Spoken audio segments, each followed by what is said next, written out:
Recently, Lance Armstrong finally admitted what many people suspected.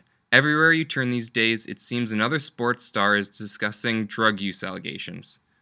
Did you ever take banned substances to enhance your cycling performance? Yes. Did you ever blood dope or use blood transfusions to enhance your cycling performance? Yes. What about other sports? Did you take them? I took them, yeah, up until the competition, 8 or 9 weeks before competition, and it was something that everybody had to do in order to get an equal chance to, to compete. The kids are believing that if they take their vitamins and say their prayers, that they're going to grow up to be some super athlete. Well, I got news for you. You can take your vitamins and you can say your prayers, but you're never going to grow up to be 300 pounds with 24-inch arms unless you take steroids. For the record, have you ever used steroids, human growth hormone, or any other performance-enhancing substance? No. Have you ever been tempted to use any of those things? No. You never felt like, this guy's doing it, maybe I should look into this too. He's getting better numbers, playing better ball. But now it seems that the drugs have reached the local hockey scene.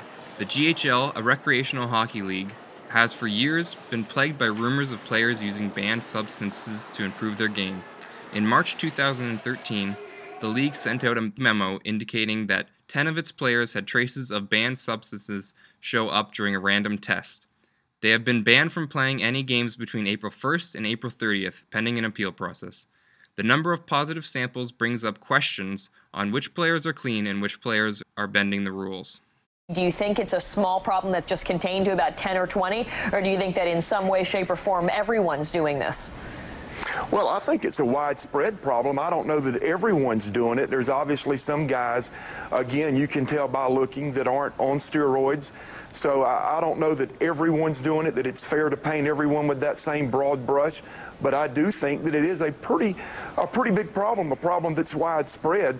And my concern is I hope that they're doing this for the right reason. I hope this isn't a smokescreen to try to maybe take the heat off them.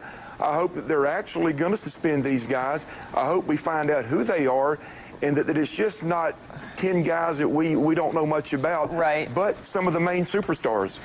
We recently sat down with a veteran GHL player to discuss these issues. He asked for his identity to be protected. I'm glad to see the league is finally stepping up and doing something about the drug problem here.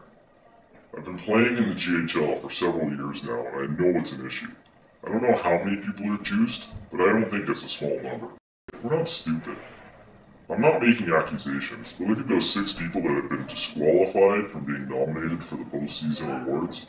He claimed the large weight loss that Nigel Davis has had over the last 2 years was after drug testing was introduced. He accused Derek Vanderlei of having a very weird spelling of Derek, possibly to hide from authorities. Rookie Chris Jackson played only a couple of games and then mysteriously left the country for a month. The player questioned what he was actually doing in Australia. James Bell mysteriously failed security clearance to get a Wikipedia page made about him. He also takes being on the GHL Oilers a little too seriously.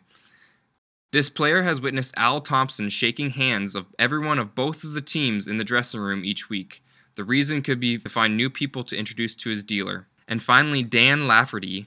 The player questioned some of the people that Dan was seen in the company of. Very suspicious. Well, everyone has different standards. Some people, in their minds, will not vote for anyone who is tainted by either admitting use of steroids or accusations of steroids. In my mind, there was nothing in the rules against steroids until 2003, and no penalties for using steroids until 2004. And the culture of the time, it was acceptable. Culture of the time? Come on. Everyone knows what's right and wrong. If you have to use enhancements for recreational hockey, you have issues. Now, I like all these guys. I just think that if you do the crime, you do the time. And unlike GHL penalty rules this year, you will cause your team to be short-handed. Hey, Thompson! I'm home. What are you doing? Christine, shh! I'm doing an interview. Oh, okay. What's wrong with your face? Nothing, dear. We can cut this part out, right?